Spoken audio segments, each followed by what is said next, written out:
Welcome back, my friends. iRelat here with another crazy story about a girl who had a good time at a wedding. Then when she went back for seconds, she realized the buffet was closed. So she says, I was the maid of honor at my best friend's wedding this past weekend. I recently split up with my partner and ended up going alone to the wedding, but was really into the idea of getting back on the proverbial horse if the opportunity presented itself. Unfortunately, there were few single men at this wedding, but the after-party bar was full of people who had not attended the event. An incredibly good-looking man hit on me, and I allowed him to buy me drinks. Then he made... You allowed him to buy you drinks.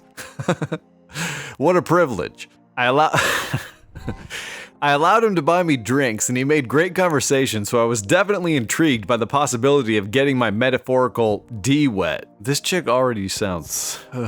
My friends grilled him and he managed to impress them. I received an enthusiastic sign-off from the gals to ditch the group and venture down to Pound Town with the stud. See, this is how women operate. Every move they make with men always requires a sign-off or approval from their friends beforehand. If this was a man, he would just go down, do what he wants. There would be no consulting with friends first. And this is just another reason why the dating world is so much harder for men. Because not only do you have to impress her, but you got to impress her whole gaggle of friends too. And this guy definitely knew what he was doing, while her friends did not, which you're about to see. So she says, what followed in his hotel was pretty awesome. I have very low expectations when getting with a guy for the first time, and I without a doubt experienced an intimacy never before achieved with a stranger. Without getting into the sweaty, hot, delicious details, it was memorable. He left me behind in bed early as he had a flight to catch. He kissed, caressed, and held me, then told me to go to sleep. Oh, he was a charmer. This was a soul reviver. I haven't been with anyone but my former partner in 3 years. I was pretty effing blissed out by the whole thing and this dude. Wasn't sure how I managed to not get his deets, but I was already envisioning round 2. The man had me shook. Uh-oh. My millennial sleuthing skills came out to play. We'd shared a solid amount of information about ourselves and I could totally find the guy. So I poked the bear, worked my magic, and found his social media. Oof, shouldn't have poked that bear. Clearly pictured beautiful wife, 3 small lookalikes, countless chickens, and very clearly a wedding ring on his left hand that was definitely not present when I met him. This guy was a wedding crasher, y'all. Guess that explains why I didn't get his number. You think? I know I did nothing wrong, but holy cow do I feel bad. You definitely did something wrong. He's aware I discovered his reality and promptly made his social media private / changed photos and usernames a little too late. He has to be freaking out hard, and he should be. How did he become aware unless you contacted him? The internet provided an extensive amount of his info. My friends think I should warn his wife. I'm horrified that I was involved and that we hit it off so well. No, you're horrified that you're so easily tricked and thought you hit it off so well. This is why incels are so angry at the world, because these guys are so desperate for the tiniest bit of attention, and a guy like this can so easily just go to a wedding and trick a girl into doing this. Meanwhile, he's already got a hot wife at home and a sweet life. This is why you guys need to learn. Being the nice guy doesn't work. Being this guy does. So she continues. Also, I enjoyed the encounter very much. Yeah, we get that.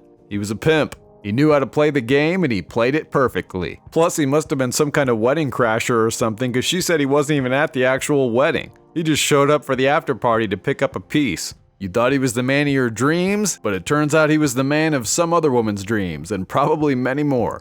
This chick thought she really hit it off with this guy, and he couldn't have cared less about her. Here's a little lesson for you, ladies. Don't trust every smooth-talking, attractive man you meet in public. And your friend's approval means nothing, because apparently their intuition is just as bad as yours. So most of the people in the comments are saying pretty much the same thing that I did. The first comment says, "You aren't the first. The others didn't tell her." The next one says, "Exactly this. He's done it before. Who knows how many times he's done it. She should tell the wife. I always wish the other woman had told me. Of course, my ex-husband was busy telling them that I was crazy and abusive, so they steered clear. But I wish someone had told me earlier that I had found out." The next says, "Exactly. There's no way he's never done this before. And there's no way she'll be the last." Yep, that's for sure. That's why you don't hook up with random guys at weddings. So then the girl who wrote the post says, "He's a loser. Only an absolute a-hole does this to someone who gives them 3 kids. That's what I took away from this." That's what you took away from this? I think there was another lesson you might have benefited from. She also edited her post and added an update that says, I would never have had relations with him if I knew he was married. He told me he was single and pursued me hard. This guy and I really hit it off. She keeps saying that. I'm not someone for one night stands. Okay, I'm sure. I was in a long-term relationship for the past few years. I really was just looking for a confidence boost. Yeah, that's what they all say. Who are you trying to convince here? This girl's so concerned about being judged by random strangers on Reddit. And promise of hope for pursuing guys in the future. Looks like I need to vet better. No, I think you're perfect at vetting. So then we have this person in the comments that says, also speaking from experience, it was a crime a decade ago for military personnel to cheat on a spouse. That's probably still the case. In essence, it shows you can't be trusted by a significant other. Because apparently this guy in the story I just told was in the military. And the next person says, it absolutely is still the case. Source, I'm a military spouse and I've seen it happen a really sad amount of times. Okay. So let me get this right. It's a crime for a guy in the military to cheat while he's away, but we all know of the countless times wives of military men have cheated while they were off serving, which is just about the most despicable thing you can do. Not that I'm condoning what this guy did, because I don't think cheating of any kind is good, but to make it illegal for military men to cheat while their wives can do whatever they want is just insane. Especially when their husband's out risking his life while they're sitting back getting some side D and collecting checks. So then pretty much every other comment is women telling her to rat him out to his wife, and another one brings up the military crime thing by saying, you should tell her, it's not going to be easy but she has the right to know. This man has probably slept with other people, not just you, and there's no telling if he's picked up anything. I suggest you get tested to be safe. Side note, if he's in the military, adultery is a crime. And the girl who posted this says, really? He's Coast Guard. Got his rank and all. So now she's gonna try to ruin this guy's life completely, make him lose his job or get arrested because she's angry that he has a wife and wasn't as into her as she thought he was. She's gonna try to take the food out of this guy's kids' mouths because she's bitter that she couldn't get around too. And for all she knows, his wife doesn't care what he does. She might give him permission to do this kind of thing when she's not around. We don't know. Some people are in open relationships, especially if he's bringing home the bacon. So then some other commenter says, military men are triple red flag emoji, to which the original poster replies, right? I've always felt this way and decided to make an exception. Live and learn. Yeah, right.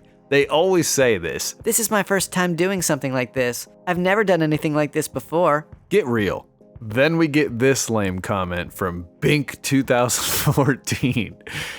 It's kinda sad to me that people go to weddings with the foremost intention of hookups. Honestly, I've always viewed bedroom fun that ends up as transactional like that just odd to me, but I can understand why people need the release, even if it be at the risk of a stranger. I'm a 24-year-old male and I went to a wedding this past winter for a coworker and her daughter since they graciously invited me, and I had to keep turning down a woman who kept making advances on me. Yeah, sure you did, bud. I'm just not a one-night stand kind of guy, and I was there for the mother and the bride to support and embrace their special day. You know? Shrugging shoulders emoji. Get out of here. Who do you think you're kidding? If this story is true, son, you wouldn't know what to do with it even if you had gotten there, so don't worry about it. So then another person says, I always ask if the person is single or in a relationship. Did you ask him? And the girl replies, yes, I did. To which some other person replies, and the cheater lied to you? What? But what's your opinion about this situation? Let us all know in the comments, and thanks to anyone who subscribed, clicked like, or shared this video. Don't forget to click the notification bell so you get notified when I post new videos. My contact info's in the description if you want to get a hold of me. Definitely check out the rest of the channel, and I'll see you later. Peace.